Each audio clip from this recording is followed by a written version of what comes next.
I play guitar. Uh-huh. That's healthy, Yeah. No, good for your mind. yeah. Well, I mean, you said you weren't up to much over the last little bit. Did you set any goals for practicing? Um, well, not really. I've been super lazy on that with regards to that. I usually only like really rehearse and practice when we're about to enter the studio, go out on a tour or something like that. Mm-hmm. Otherwise, I would like to keep my head elsewhere.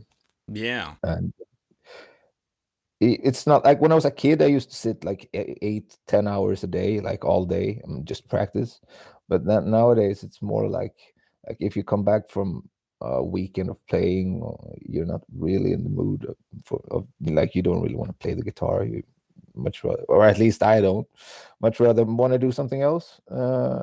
That's separated from guitar playing. Also, I work in a guitar shop with fixing guitars, so there's a lot of guitarness going on. Mm-hmm. And yeah, I have my car to help me with the peace of mind. Yeah. Myself. So are you a luthier? Luthier? How do you say it in Swedish?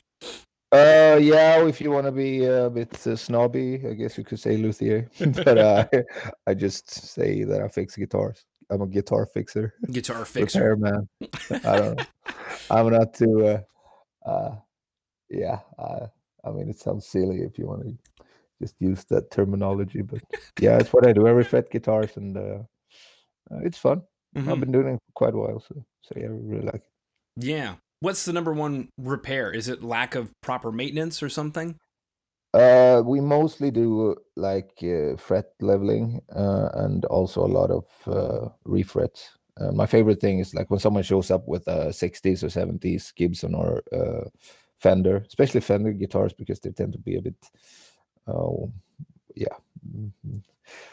They can be somewhat like they differ a lot. Like one guitar from the 60, like say 65, one Strat from 65 is not at all like a Strat, the next Strat from the same year. So like Yeah. if you fix those and refret them with a proper like leveling of the fretboard, they become like really good instrument because they are like the starting point. They're like once they turn old guitars, they for some reason sound better than when you give them a proper fret job. They play like a dream as well. So that's fun and really rewarding. And a lot of people, not all customers, but a lot of them, they get it, and that's nice. When they don't get it, sometimes I have to tell them to go home and practice because yeah, I can only work so much magic before it's a guitar. You have to be able to play it like a race car. You can't just yeah. Well, But tell us that about your car then.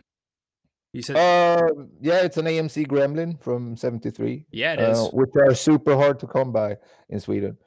That I bought just to it was my like first car that I ever like. I hadn't been into cars at all, but I thought I'd learn, so I bought maybe 6, 7 years ago, Mm-hmm. and just wanted to get it up and running. I wasn't into like big engines or anything. I just wanted it to work with the straight six that was in there. But then I got hooked and put a V8 from a Dodge fan in there. So it's a 318 there. That's I'm Whoa. aiming for 450 horsepower with that little Yeah. tiny car. In a gremlin. You could put Yeah, wings and, on and it. now the car scares me, and that's cool. I didn't know that I wanted that, but now I have that. Fine. What was the moment you realized that you did want it? It was like, how did you go through those steps? Like, hey, I've got this engine. I'm gonna pop it in. Sorry, everybody. I'm gonna pop it in, and then I'm gonna go for a spin, literally. Put wings on the thing, go flying.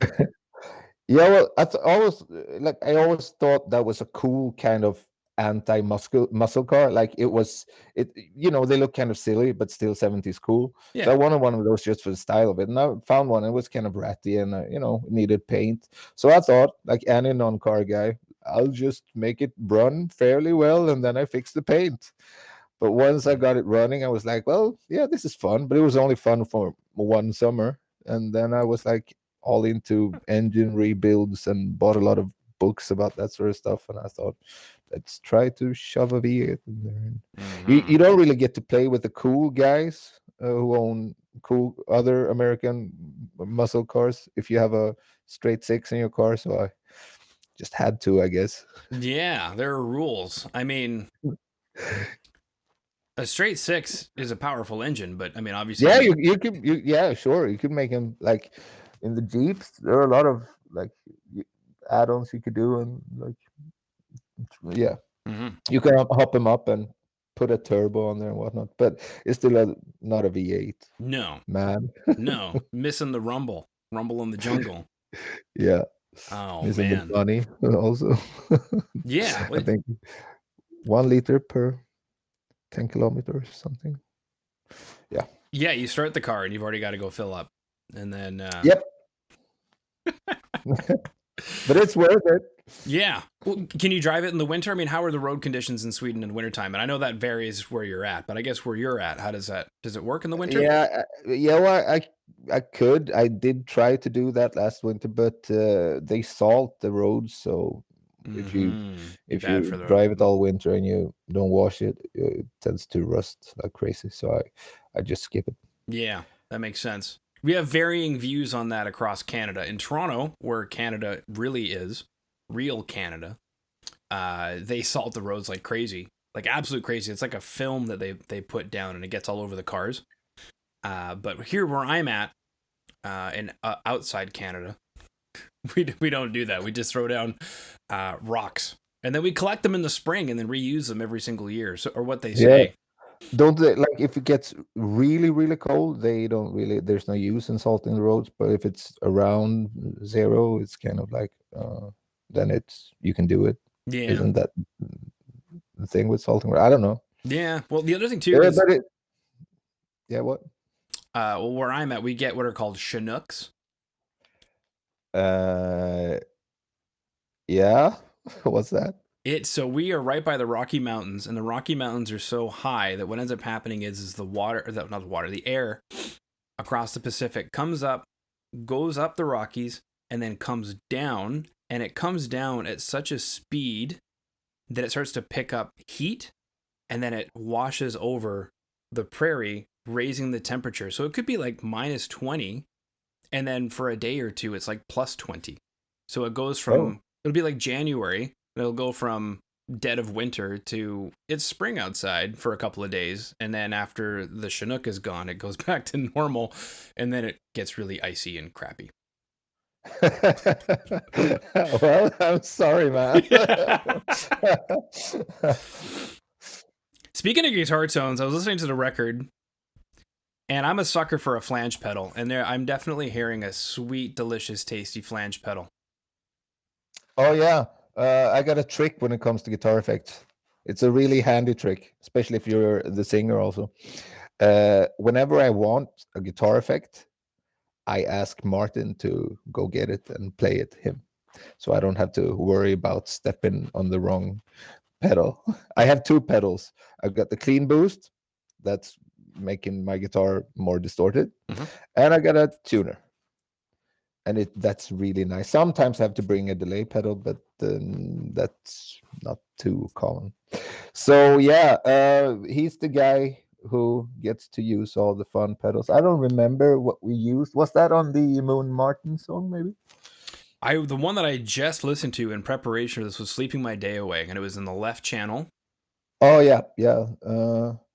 Maybe that was the Electro Harmonics Electric Mistress, I think was the one he used there. It kind of sounded like that, and I wanted to Yeah. confirm because Yeah, that's the one, because that's the one I like the most, and I always tell him to use that. So it's probably that one. yeah, And it sounds like it sounds freakish, but not too much. Almost too much, but not too much. yeah, yeah. That's key. It was a crazy one because like I fart around in Logic, and in Logic they have a pedal board full of pedals, and they've renamed most of them. Some of them you can totally tell, like, hey, that's a rat pedal, or hey, that's an Arbiter fuzz face, or whatever. But some of them are kind of funny, and they've got this flange pedal on it, and it's got a flamingo on it, so you're thinking it's coming from the 80s or something. I guess maybe because they probably just used a lot of it in the 80s, so it's got a pink flamingo on it. But I looked into it, and it turns out that they more than likely modeled it after the Electro Harmonics pedal. And It's a sexy flange. And then when I heard it in the track, I was like, I wonder if that's the electro harmonics pedal because Oh, it's you got a sexy. good ear. Yeah. Yeah. Boom. So this is an EP. 6 tracks. Yeah. A side, B side. Yeah. Hopefully, there's a B side as Hopefully there's a well. B side. It's not a one-sided disc. Flip it over. Anybody who has a record, flip it over and let us know that there is in fact a B side. We have what appears to be 4 cover songs. So 1 original, Dystopia, that opens up the record. Yes. 4 covers. And then we Yes. have a Swedish version of Letter from Allen Street, which I'm not even going to try and... Swedish version of a song about New York City. It's great. Yeah. So when... I mean, I guess take us through this record. Why 4 cover songs? Yeah, well, why not? I mean, we like to rock out and playing like tunes that you like that are like to show what your influences are, and also to see if you're able to pull it off, as with the Winter Hawk song. It's kind of, it's a lot of things going on there with the fingers and the notes and the cymbals. Fingers the playing drums. notes, yeah. But yeah, and it's fun. Like we recorded that.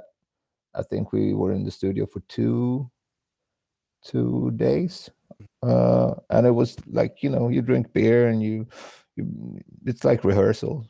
You don't sit down and track guitars and then you track like you don't do it like, or at least we don't do it. We didn't do that one the way we recorded the last album. It was more of a fun thing. Also, it was the first thing that Ryan was playing on. So yeah. I think the original plan was to just have a few different things to add on to like future releases, like extra stuff, and then this COVID thing made everything, the planning got all screwed up. So we kind of gathered everything and made it sort of like a single maxi thing, just to not be forgotten, basically. To tell everyone, hey, we're here, we do stuff, we play rock. Yeah, we play some sexy rock music. Well, as soon as I heard the record, I mean, obviously I know your guys' material, so I guess I shouldn't be too terribly surprised, but recently I went on an old school Rush kick, like their first couple of albums where it's just, a couple of guys when they had free time, probably late at night, going into the studio. Back in the day when you had to go in, in the late night studio time to cut the cost because you had a day job and all that stuff. And just plug it into what they had, recording to tape, and it's just sweet, sexy, sultry rock. And I guess it kind of surprises me that in a modern day, is it more work to sound like a band from 75 just going into the studio at 10 o'clock at night, or is it actually pretty easy? Well, the work is actually learning to play the songs. I think you can't really do a lot of punch-ins and stuff like that, and you can't get everything perfect, and you shouldn't get everything perfect, which is kind of like some bands have a real problem with everything not sounding absolutely 100% playing wise. But I mean, if the groove is there and it sounds good, then that's what people will hear. And I think that's the tricky part, learning to just try to give up control a bit. And also, I mean, it sucks for everyone else if you're the one who hasn't been practicing your guitar and you're on last chord and you mess it up. Then you won't get too popular then with your bandmates. No. So this whole EP is live off the floor then? Well, not really. I mean, most of the guitars and most of the I think vocals we added afterwards, and few of the solos. But we basically just the main parts they're done as a whole. I mean, from what I've heard anyway, it sounds like for the most part, one track of vocal, minus obviously some backing gang vocals in some places.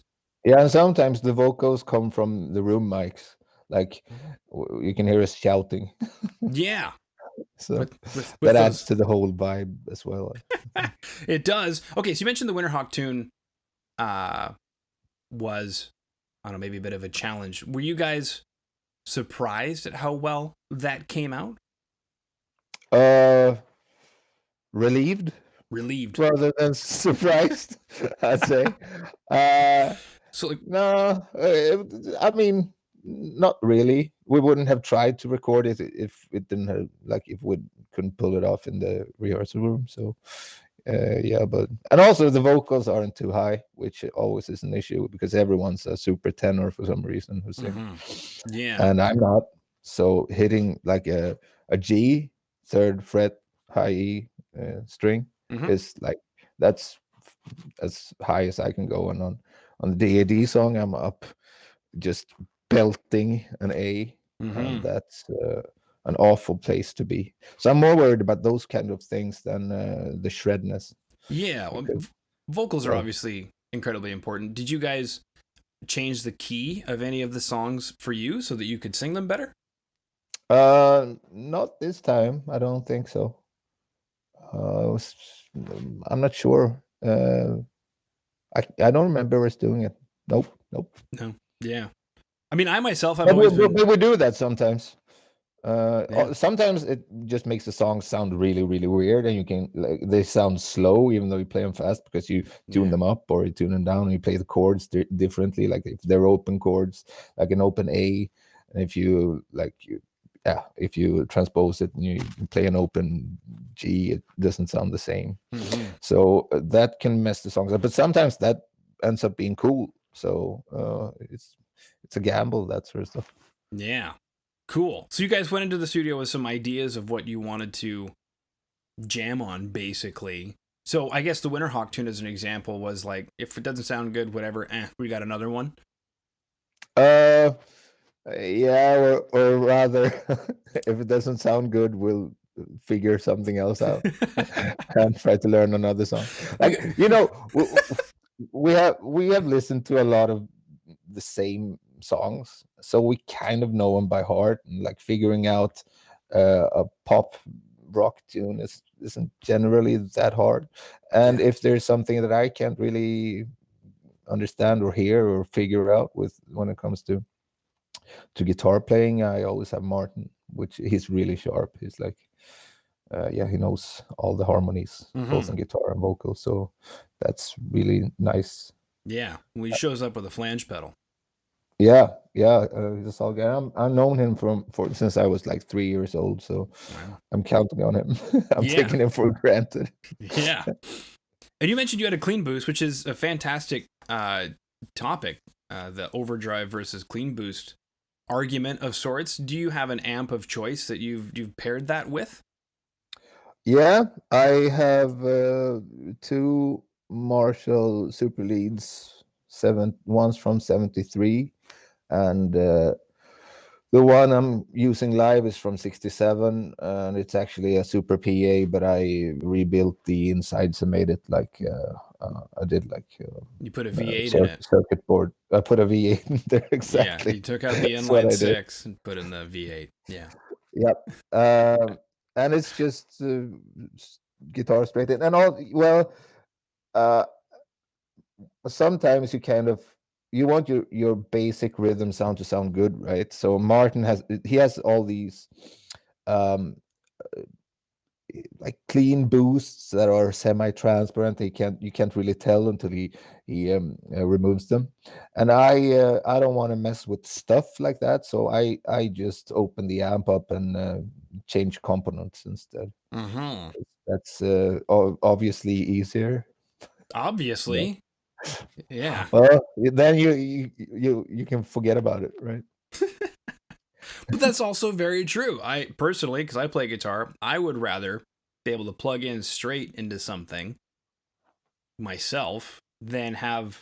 We used to make fun of it back in the day, like, 20 years ago, watching pictures of like, Corn or Limp Bizkit, and we used to make jokes about them on their pedal boards, like, oh shit, I lost my pick. It's somewhere in there. I gotta go find, my pick in this sea of pedals. And it's like somewhere in there, I mean, obviously their tone actually was really good, but somewhere in there, something's got to get Yeah, lost along the way.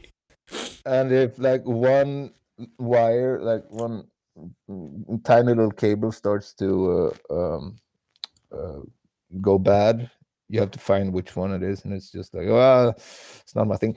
I have been like getting weird looks with front of house dudes when I just turn my amplifier inside out and remove components. But Yeah. Is it's it fun. modular? Did you make it modular? No, but it's a turret board, so all the components are like really big, Okay. so you could like easily just snip them out with a pair of pliers. Okay. What kind of Or change? add with like you could just solder on top of everything. Yeah. You know, if you sort of you just got to change tone mid set, so you just got to get the soldering iron out. And Yeah.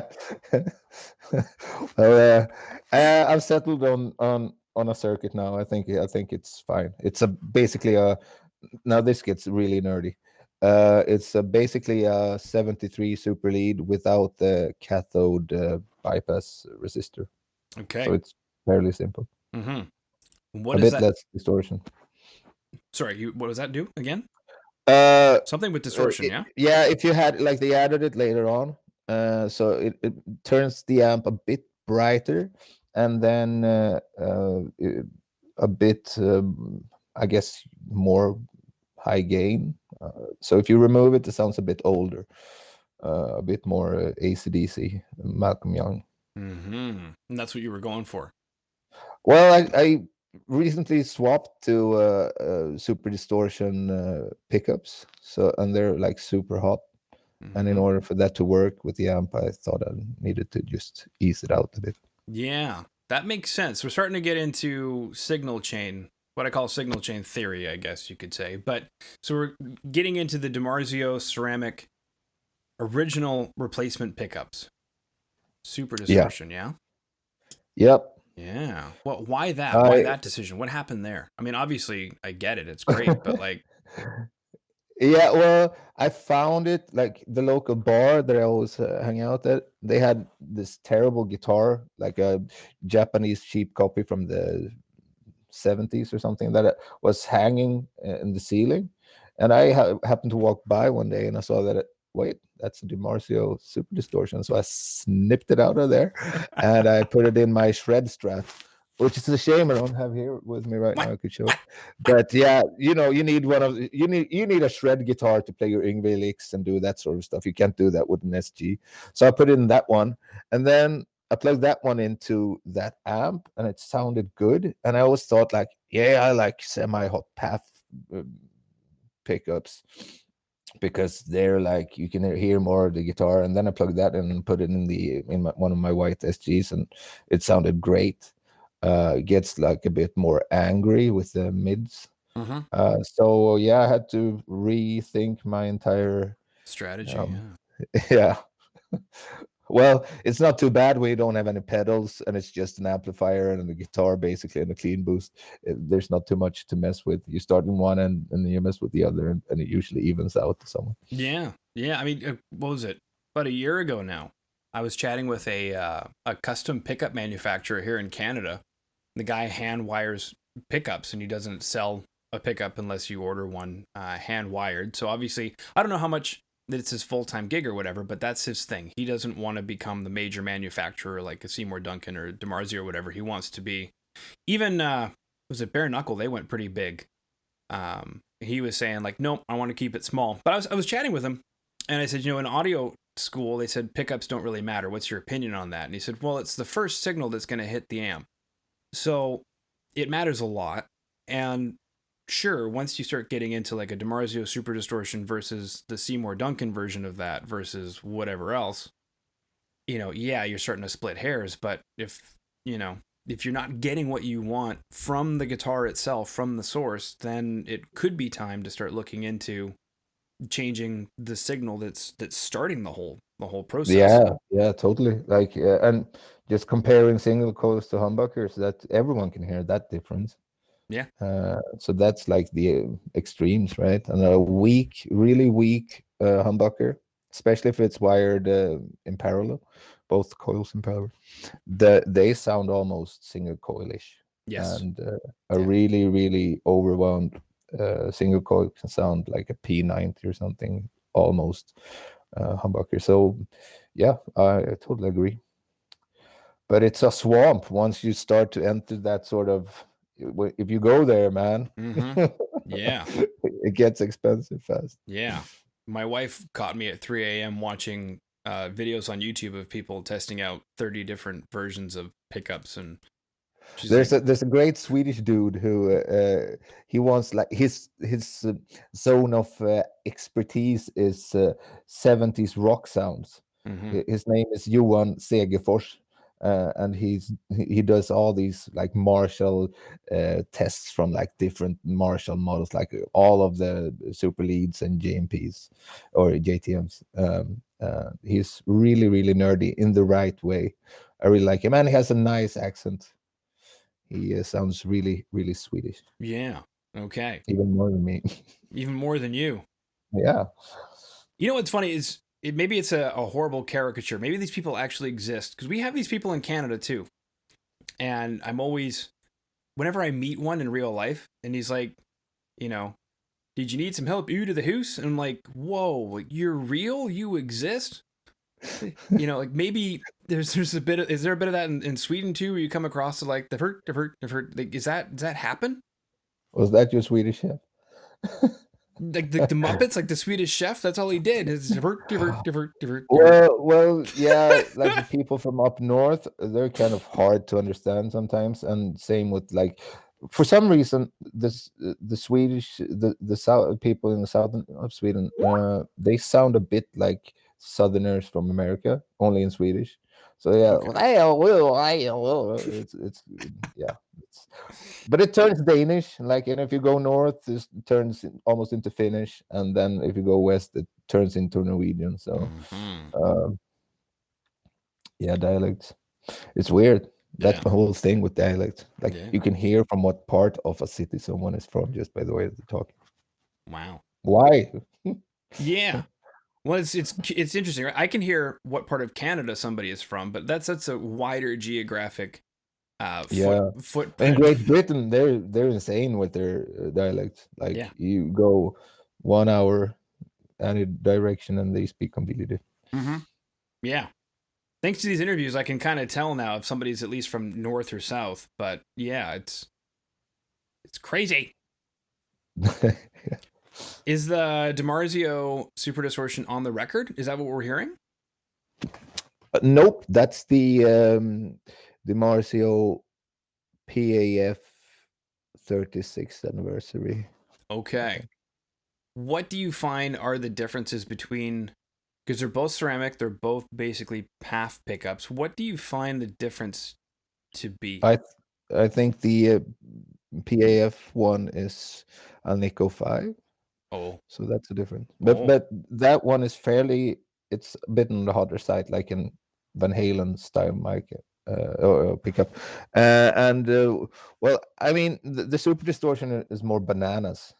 mm-hmm. It's just like in your face, and like it compresses the mids in a way. So if you're gonna, like, if you try to do pinch harmonics, they come out a bit easier, Yeah, and it masks a bit more of, like, if you get a guitar that sounds not the best, like this one here that I usually use live. It's not the best sounding one, but it's the best looking one, right. and I just wanted to just work. And if you like the harder pickup, the more you can get away with it feeling like, yeah, a weak pickup needs a really good sounding guitar, in my opinion. Mm-hmm. And if you have like a trebly guitar and a weak pickup, you kind of, it's hard to get it to sound right. So that one's got stainless steel frets and ebony fretboard, and I actually installed the fretboard and the frets myself, and I compared it before and after, and it was like, it made a lot of it sounded way dinkier with those modifications. So yeah, that pickup kind of helps it out a bit. Yeah, I've read that it's like a magic cure-all thing. It's curious how he develop that. I don't think that I've ever experienced it myself. Obviously, I've heard it on a bajillion records. Def Yeah, and also Leppard, Ace Frehley, man. yeah, yeah.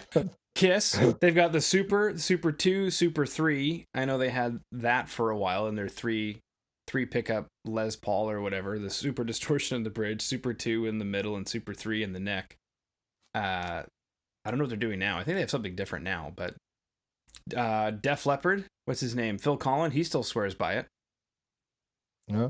The whole Def Leppard sound is the Super Yeah, Distortion. it's a classic, and also I enjoy like browsing eBay and finding old 70s versions and just buying them and uh, hiding them beneath nickel covers so no Yeah. one knows. So Pickup nobody it is. knows. It's a cream pickup.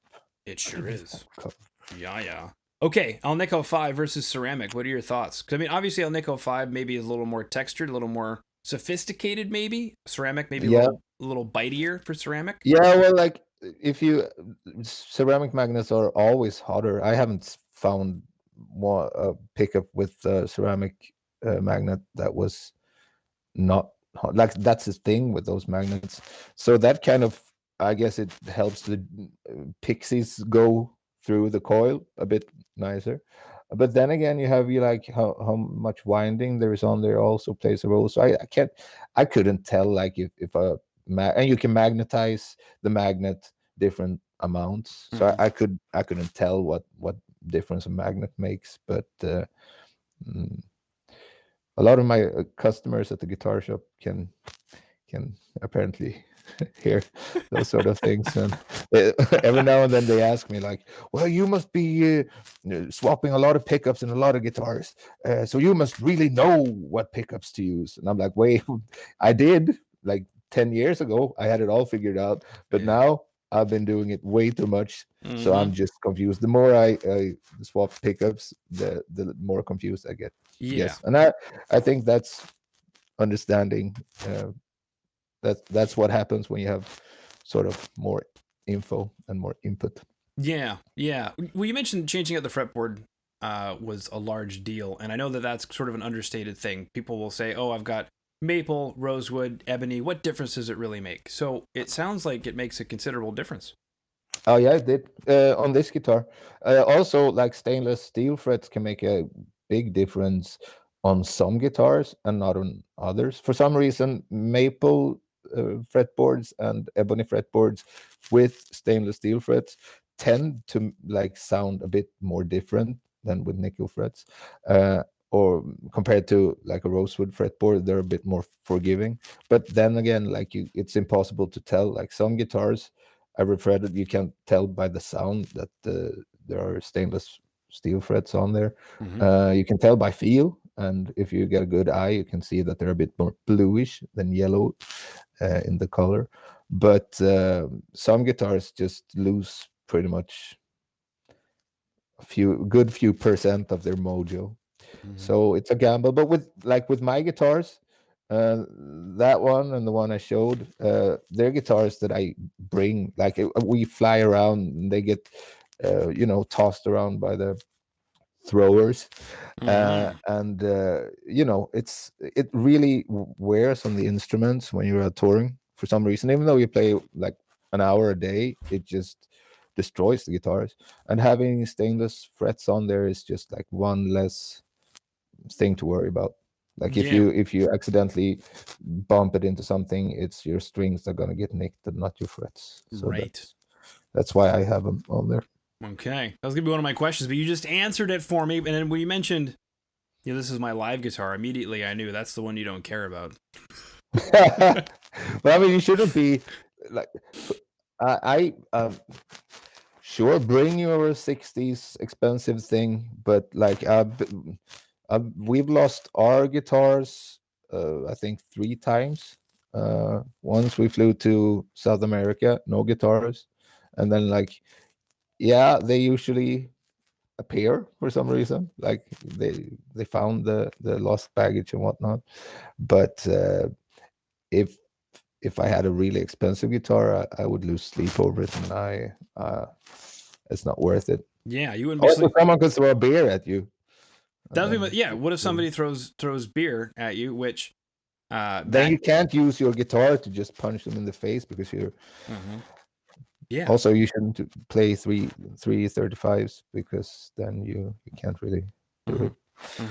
Telecasters are great for getting even. This is very true. Yeah, I remember years ago, like 20 years ago now, I had a cheap PV cabinet that did not sound that great, but it had a metal grate on it instead of the mesh grate. And yeah, if anybody threw beer at the stage or anything, I whatever, hit it, go ahead. I don't care. Yeah. Oh boy. Okay. What else is there to chat about on this record? Hakeem, we chatted about guitar tones, clean boost, Marshall amps. Yeah.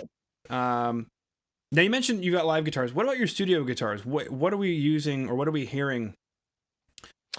It's basically the 3 pickup custom white one, and then my best sounding one is my SG faded, like the cheapest one they made. Maybe could it be from 2014 or 10 or something. And it's cheap, but also like I've been trying a lot of those. A lot of customers have those guitars, both the Les Pauls and the SGs, and they all have like really really thin finish on them, and like the bursts on the Les Pauls are they're stained on and not sprayed on, and also they're a bit hollowed, I think, for weight relief, but they all sound a bit midi and honky and angry and got a lot of like attack with the like a percussive sort of thing. Most of them do, especially the earlier ones. They feel like they're a bit lighter, the early ones. They get a bit more heavy later on. And that's the best sounding one, and I left the frets. There are nickel frets on that one because I didn't want to mess that up. Yeah. And that has a Seymour Duncan in the bridge, like a 59, I think. It's a good go-to. Yeah, works. That's their PAF equivalent. Yeah. Yep. Arguably why they call it a 59. Yeah. Okay. I've also got March. You guys are supposed to be traveling around a little bit. Is that still happening? Is that a thing? Yeah. We only got one cancellation because Germany, there are restrictions. Like, well, they have restrictions up until like the 4th, and we were supposed to play Hamburg the 3rd. So then it should be all good after that. So yeah, what's that? That's a few days, not even a week from now. Yeah, 1 week from now. Yeah, it's gonna be fun. Let's see if we remember how to do it. We're a bit older. Hair's a bit worse now. Yeah, that's a few shows, eh? So that's in Hamburg at Bambi Galore. I would not expect anything less out of Hamburg. It's a great place. We played there a bunch of times. That City of Sin. Bochum in Matrix, and then actually it looks like you could probably make the one in Cologne. Yeah, we're gonna. I think all of the German shows, apart from the first one. Yeah, Cologne. Good to go. It is. All right. Yes, we got. All and we'll go to Spain. It will be a bit warmer. Yeah, you go to Groove. You go to Groove in Spain, and then you go to Razzmatazz Tres, or Tres, as they would probably say it. In Barcelona. Look, man. Because my Spanish is Mexican Spanish, so I would say Barcelona, but they say Barcelona. The first time I was actually, after I learned Spanish in Mexico, this is years ago, I went traveling around Europe, and I came across I was not in Spain, but I came across some Spanish people. I was like a deer in headlights. I was like, what are you guys saying? It doesn't make any sense. Fast. They talk super fast. I know. Oh, boy. Lyon, rock and eat. Sweet. So you could eat some good French food in Lyon. Yeah. Gaswerk. And drink table beer. Yeah, and drink turtle beer. Yeah. Gaswerk in Switzerland, yeah. A festival. Ooh, a German festival. Burning Q Festival. That's not going to happen until, what is that? July? And a Mystic Festival in June. Yeah. I have to read the dates because in Europe the dates are different than in the other way around. Yeah. So I'm like, wait a minute, 30th is not a month. That's July. Good. Awesome. What else is there? What's your favorite part of this release or this record? Or I guess what's the plan if there is a plan? My favorite part is the cover artwork. I think it looks killer. Yeah, I agree. It's an Argentinian guy. I did it. Juan. Or what's his name? Does it say on your cheat sheet? Maybe. Juan Macandu or something like that. Probably butchering the name, but yeah. Let's see what we got. What do we got in the notes here? Dun-dun, dun-dun, yeah, well, he did a great job. I reached out to him in panic because I always want to do everything myself, and for some reason, my planning never really sometimes it gets a bit stressful with just doing everything. So I reached out to him, and he was super fast and did a great job. That was like the first draft he did was like, yep, sure, let's go for it, man. Yeah, let's do it. Well, I think he dialed it in. I was watching the video for Sleeping My Day Away. Did he do that as well, or did you guys then take the artwork and grab somebody and say make a visualizer video based off of? Yeah, that was the record label, just getting the Photoshop files and being creative enough. Okay. But yeah, definitely dialed in. Got the sweet 70s vibes. Immediately as I heard it, I'm like, man, this tone rocks. So I guess I'm not too terribly surprised. It's DiMarzio. Yeah. Also, it's Jamie who recorded it. Our little British sir. Yeah. Those guys, they love their Marshalls, you know. Yeah. He's like, look at me, I get to use a Marshall. He turned it up to 11. Turned it up to 11. Actually, that's what a lovely sound. Yes. Are your amps modded to have a volume on it? Yeah, the one I use live has a post-phase inverter master volume that's called Larmar. If you want to look at the schematic, but with the one I have here at home, I use a Weber sort of what's it called, mass attenuator, and I put it into a isolated guitar cab with two microphones in there and out to in my DAW. Oh, an isolated guitar cab. Yeah.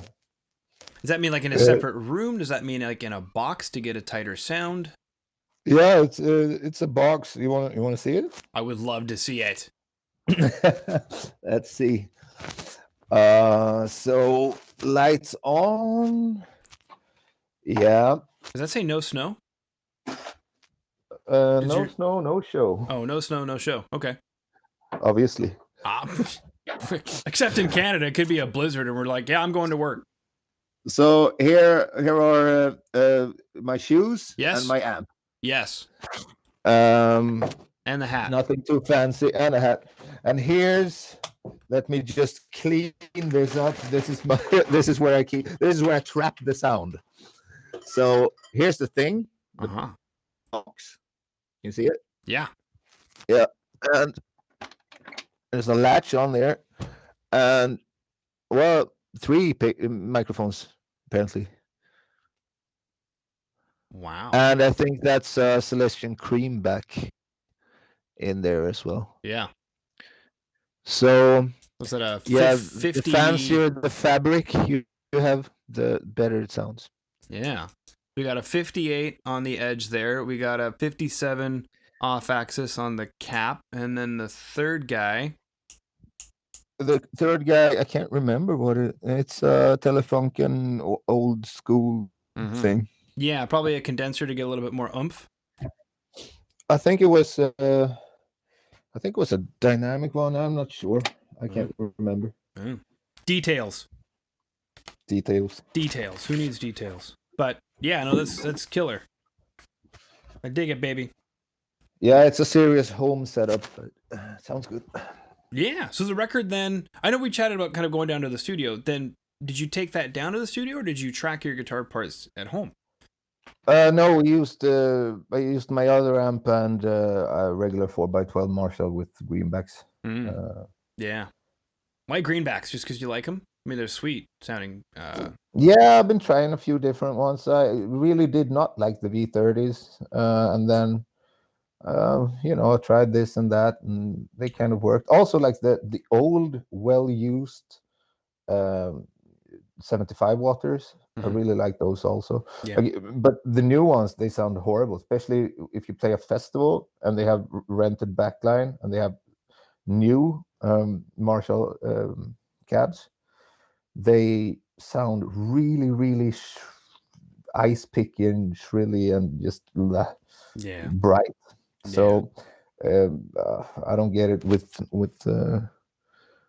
speakers. Really, they're like a living thing. The Mm-hmm. more you play them, the better they sound, in my opinion. Yeah.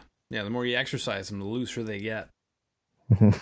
So they say. So they say. Gotta loosen them speakers up, baby.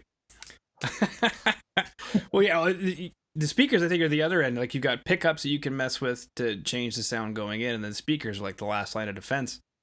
Yeah, and speakers, they make a huge difference as well. Yeah. Like with guitar sound, it's almost as much about the feel of how it responds in your hands. Mm-hmm. Like a digital amp.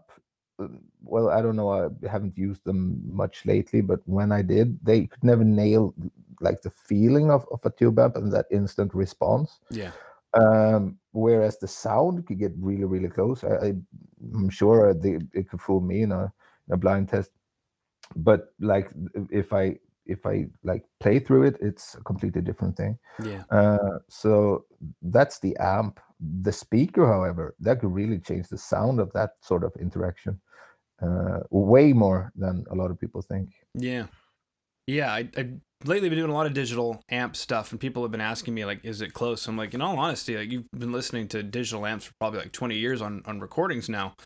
So the sound is definitely there, but recently I was playing on a tube amp for the first time in, like, I don't know, a couple of years or something. And yeah, I could push into the tubes in a way that I can't Yeah. do digitally. And that's the only way I can describe it, is like the pick attack, the way that I'm playing, the tubes are responding to that in real time, that at least as of yet, they don't have, any. Also, a tube amp blows up when it breaks. A digital one just gets error. Yeah, that's right. Yeah, that's not cool. No. All right, rocking on all cylinders, wild and free. Because they found out at the label that you have a V8 in your car now. Yep. Mm-hmm. Dead Lord have brought the furious talent of their music craft and the promise of their songwriting to the fore with their forthcoming new EP. I'm gonna try to get the one who wrote our PR thing to write my Tinder profile. Exactly. I will get no matches. Oversell him. Oversell it. Yeah. It's rock, man. Listen to it. Yeah. Just that's how I would sell it. Just do the Tinder swindler thing. I watched that last night. Oh, I did. I haven't seen it. It's good. It is. Is it like 15 episodes, like every other Netflix thing? No, thankfully they did it all in one documentary. I can't remember how long it was, but I was my daughter didn't want to go to sleep, and I thought, all right, well, I might as well, get her set up for the world. So we sat and ate popcorn, and How old is she? she's a year and a half. She'll be 2 years Yeah, old. Yeah. yeah. I'm sure she. Yeah. So she was just sitting She's there with a well bowl of, prepared now. yeah, just sitting there with a big bowl of popcorn and dad. And yeah, the wife went to bed, the Gabriel went to bed, and it was just me and Avila. And I was like, hey, Tinder swindler, let's watch this. It's better than watching 300 with my daughter, I guess. Yeah, it depends on what you want to prepare her for. Yeah. And yeah, it was slightly different than what I expected. This dude had like a serious Ponzi scheme going on.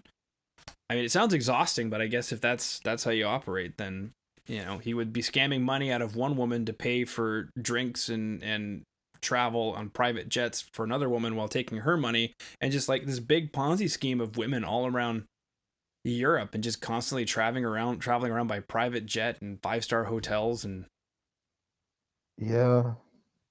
Is that even fun? Like 5-star hotels? See, aren't they boring? it doesn't even sound, it sounded exhausting, like, to just watch a special on it, and I'm like, okay, but then to do that 365 days out of the year. Yeah. It's just, Yeah. Maybe didn't get any hugs from his dad. Probably didn't. Probably didn't. Yeah. Uh-huh. Nor did the guys who were playing guitar on stage. Maybe most of them. That's like one thing you could like if you want to seem like the weird guy who might know it all. You ask like a musician, anyone. Like, Mm-hmm. was your parents there for you when you were a kid? And they'd be like, Daddy issues, not in rock music. I think it's the same when it comes to like everything that like is, you know, when you want like acceptance and to be recognized by strangers, it's some sort of void. I had a good childhood though. I had a nice father. Well, I can tell you have a sombrero in the back. Oh, I have four of them. For some reason, like they come to me. They end up in our van every now and then, like when we tour, so, and they end up with me. So All right. Sweet. Well, my son Gabriel has to go back to school. He's been thankfully watching Avila. And then I need to start preparing. I think my wife will be watching Avila. I've been preparing for one of your label mates here, Deserted Fear. all right. I'll be chatting with somebody from Deserted Fear. But either way, great chat. Thank you so much for coming on. And good to catch up with you, see what's going on in the great wide world that is Mr. Krim. We've got the EP Dystopia out March 11th. And what I can do is I can send you the VOD, or the video replay of this interview will be available on Twitch for 14 days. I'll send it to you in the chat. And that way you can shoot it out to the fans. If anybody, because there are people watching right now live, but anybody who wants to catch it later. Then we're going to download it and clean it up a little bit and then pop it up on YouTube. So I'll be in touch when that link goes live as well. Yeah. Buttes, this is a good chat.